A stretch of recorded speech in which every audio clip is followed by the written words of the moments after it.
So last year I left my career after 25 years as a designer. I was in the most senior position I'd ever been in, making the most money I'd ever made. I was at a huge company. I was leading a big team. I was having a big impact on the world. I was working on really important things and I was fucking miserable. I was forcing myself into a box that I wasn't ever designed to be inside of, is the best way I can think of to put it. And that kind of sums up a lot of my experience in the latter part of my career, where I was working at big companies in more senior roles. Earlier in my career, I was freelance for a bunch of years. I was a freelance designer. When I was a single guy, I loved that life. I was just very, I would take projects as they came. I worked with a handful of different ad agencies and some independent clients. And that world was a lot of fun. It was kind of informal, and I did a variety of work, and it was a lot of fun. And then later on, there became the need, after I got married and had kids, there was the need to make more money, and then the drive to become more successful. And so I got involved in full-time roles, and I grew my career, and I helped build a startup that got acquired, and then I ended up at another big tech company. Anyway, this is all to say that I worked really hard in my career, developed a lot of skills, became successful in my own unique way, and in a way that I never even really imagined possible. And part of it was my wife. She's brilliant, and she kind of drove me and pushed me in certain ways. And my wife's also an incredible coach. And so she had a lot of tools that she kind of gave me over the years as she developed her coaching practice, helped me understand human design in ways that really helped me kind of multiply my income multiple times over the years, get into more senior positions, all that. And I kind of found myself climbing the ladder, yada, yada, yada.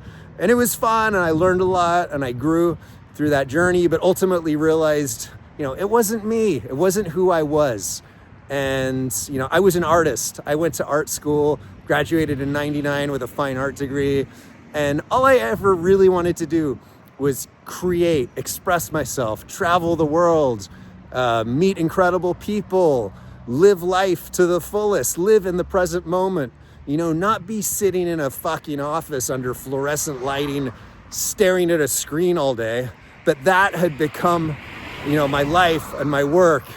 And part of me kind of thought, like, that's just how it is. Like, you're almost 50 now.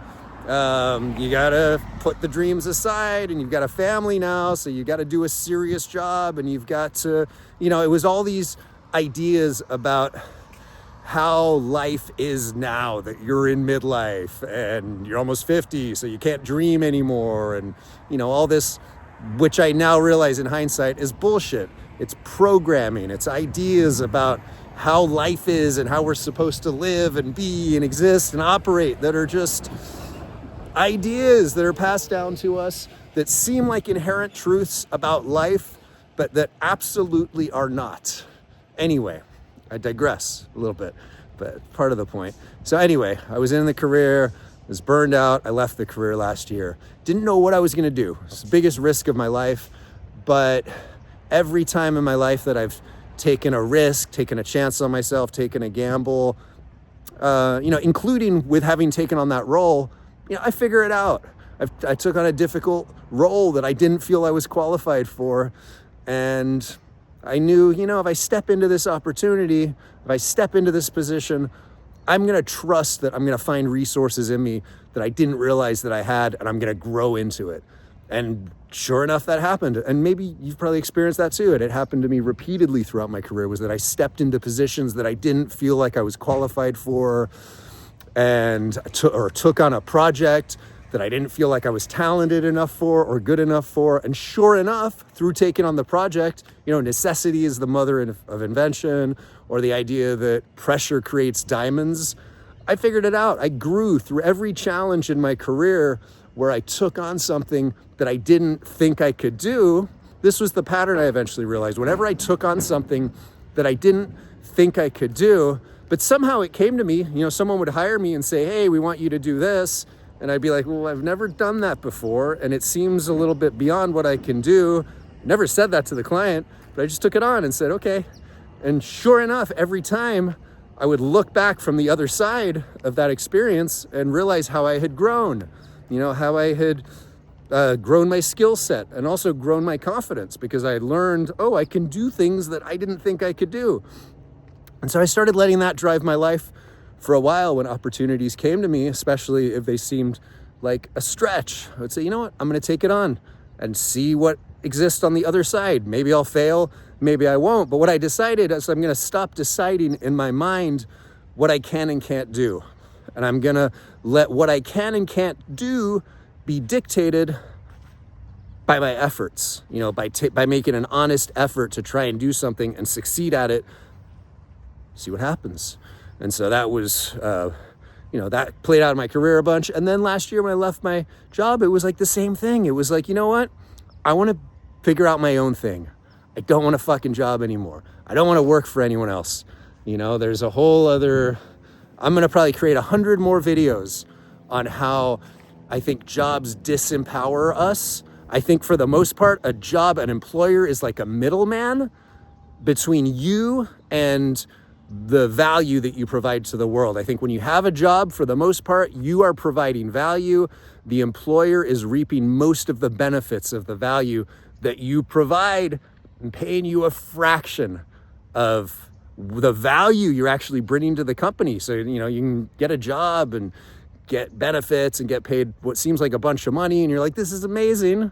I love it. This company really values me. Well, guess what? A company's probably making 10 times what they're paying you off of your efforts.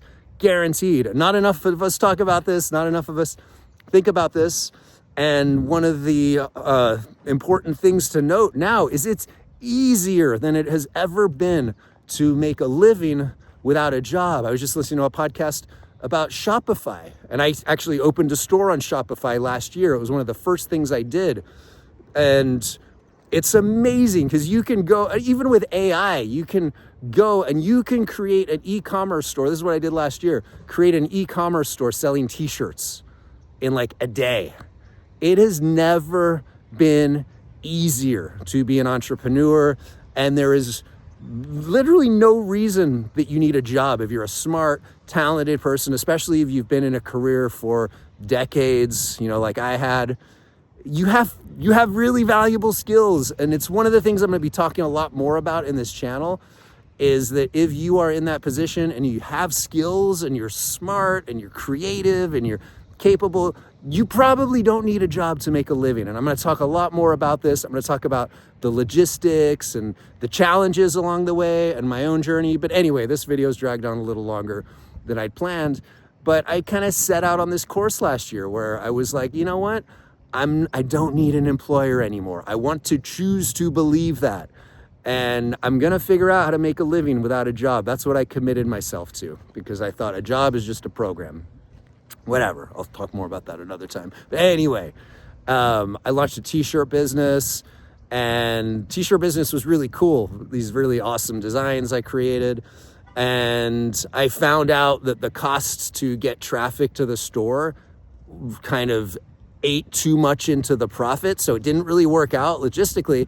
And that led me to social media, because I realized, wow, if I have a social media following, then I can use that to drive traffic to my t-shirt business, and I won't have to spend anything on advertising. So I started learning about social media and how to grow a following on social media. And that led me in another direction. And instead of t-shirts, I started getting into doing digital products, and I created, I started tapping my own interests and things that I was into. I've spent 20 years as a meditator. I've meditated on and off over 20 years. Meditation's a big part of my life. I met the Dalai Lama once in India. I meditated with Tibetan Buddhist monks in the Himalayas in my 20s. I've sat on silent meditation retreats multiple times. I've sat for 10 days in silence. So I realized I've got a lot of experience as a meditator. I'm no Dalai Lama, but I realized, I've got enough experience as a meditator that I could create something that would help people who are newer to meditation who don't have as much experience as I have, I could help teach people the basics of meditation. And so that's what I did. I created a platform to help people learn the basics of meditation. And this is kind of an important note for you, that there probably are things in your life that you're passionate about and you've been into for maybe decades, that you're maybe not the world's foremost expert, but you know enough to create something that would be valuable to other people. So that's one of the first things to think about if you want to make a living without a job, is like, what are you interested in? What do you love doing? And what will other people value? Like the Japanese concept of ikigai, which is the combination of what you love doing. What is it? It's what you love. It's what the world needs. It's what people will pay money for. And I'm drawing a blank on the fourth one. But it's the whole point is, and I think what entrepreneurship is about, or should be about, is combining what you love doing, like your passions, with what the world needs, what's profitable, what people value. And it's never been easier to do that with tools. Like, I don't want to sound like an ad for Shopify, but like, Substack, for example. I have a newsletter on Substack. It's one of the things I started last year. And I've grown it to 2,000 subscribers just through writing regularly. And I make money off of that because some of the people who subscribe, you can have a premium tier and people pay for your newsletter. And then I started selling digital products. So I'm going to start talking more about my journey. I don't know how long this video has been going on for now, but the point is, I think there's a lot of people out there selling you packages on like how to succeed online, how to create digital products that will sell in your sleep, all that kind of shit. I don't know if you need any of that. The way to do it is to know that if you want to succeed at making a living without a job, if you want to have a business that you run through the internet, it's about entrepreneurship. It's about being an entrepreneur. And it's about realizing that you can be an entrepreneur. You don't have to have an MBA or have run your own company. You don't need to have investors. You don't even need to have employees. Like, you can do so much on your own. It's never been easier. And I think, the main thing I want to leave you with is like, A, you can do it. B, there's never been more tools, including social media, including this tool that I'm using to talk to you right now. There's never been more tools available for connecting with a potential audience. And I think, what's the third thing? I forgot. It's that it's just trial and error. It's like remember, I went through that journey of in my career where I was like, I stepped into all these positions where I'm like, I've never done this before, but I'm going to put myself in a position where I sort of like have to succeed at this. And so that's what it is. You put yourself in a position, and I put myself in that position. I left my career. I live in one of the most expensive cities in the world. I'm not yet financially independent. And so I knew I have to figure it out. And that's what you got to do. You put yourself in a position where you're like, I got to figure it out. And then you trust that you will, and you let people help you. And I'm here to help you. And you just learn. And anyone who is doing this type of thing, or anyone who's an entrepreneur, every day is a new opportunity. Every day they're figuring it out. Every day they're figuring out, okay, how do I grow my business? How do I get more sales? How do I get more clients? And I'll tell you what, that might seem a little intimidating. Like, wow, so like every day I got to figure out how to be successful. Like, that can sound, every day I got to figure out how to grow my company. But I'll tell you what, it becomes fucking exciting, because you're like, I get to use my skills from my career, not to enrich a corporate employer, but to build my own fucking thing. It's the best experience in the world. And I'll leave you with that. And the encouragement that you can do it. If I did it, anyone can do it. And especially if you're skilled, especially if you've had a successful career, it's never been easier. You can start today. And I'm going to start talking a lot more about like the logistics, like what I did, how I grew a following on social media as a midlife guy who was totally incompetent on social media before last year. Even like how I'm thinking about doing this YouTube channel, which I'm just getting started at, and like the logistics of creating digital products. I'll talk about different platforms. I went through all the different platforms. you know, and different platforms kind of serve different purposes at different times. So I'll talk about that stuff. And, you know, I'm on this journey with you. Maybe you're a year behind me. So plug in, buckle up. Let's fucking go. And I'll see you tomorrow.